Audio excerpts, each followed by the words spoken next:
মঙ্গলবার সকালে রাজধানীর যাত্রাবাড়িতে অভ্যুত্থানের শহীদদের কবর জিয়ারত ও পরিবারের সঙ্গে সাক্ষাৎ করেন মুক্তিযুদ্ধ বিষয়ক প্রতিমন্ত্রী ইশরাক হোসেন।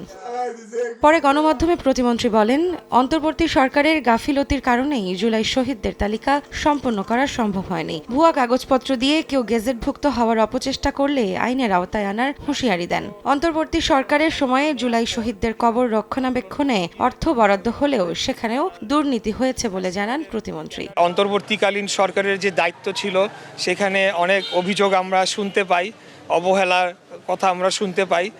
আমি মনে করি তারা যদি সঠিকভাবে দায়িত্ব পালন করত তাহলে আমরা আজকে 2 বছর পরে এসে এই সংখ্যাটি মেলানোর জন্য আমাদেরকে বেগ পোহাতে হতো না।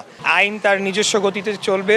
কেউ যদি মনে করে রাষ্ট্রের চোখকে ফাঁকি দিয়ে এখানে তারা অন্তর্ভুক্ত হবে, তাদের বিরুদ্ধে কঠোর আইনি পদক্ষেপ নেওয়া হবে। অন্তর্বর্তীকালীন সরকারের সময় একটা বাজেট বরাদ্দ ছিল যে সারা দেশে শহীদদের কবরগুলো সেগুলোকে স্থায়ী এবং পাকা করা হবে, কিন্তু আসলে যেখানে দেখা যাচ্ছে যে ওই জায়গাতেও মানে একটা দুর্নীতির একটা আমরা ছায়া দেখতে পেয়েছি।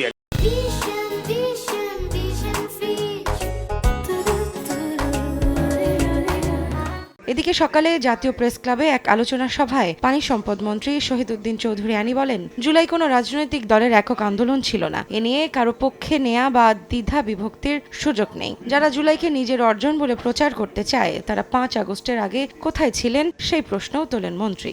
আবার বলছি, এটা কোনো দলের আন্দোলন ছিল না, এটা মেধাবীদের সংগ্রাম ছিল। তাদের সঙ্গে আমরা একত্রিত হয়েছি। এটাকে কারোর পক্ষে নেওয়া, কারোর বিপক্ষে বাধ্য করা, বিপক্ষে নেওয়া এবং এটার মধ্যে দ্বিধা বিভক্তি নিয়ে আসা, এই সুযোগ নাই। পার্লামেন্টের বাইরে গিয়ে বিরোধী দলের আচরণের জন্য সতর্ক হওয়ার আহ্বান জানান পানি সম্পদ মন্ত্রী। গায়ে আঘাত করে। রৌনক নিয়ন্তা, সময় সংবাদ, ঢাকা।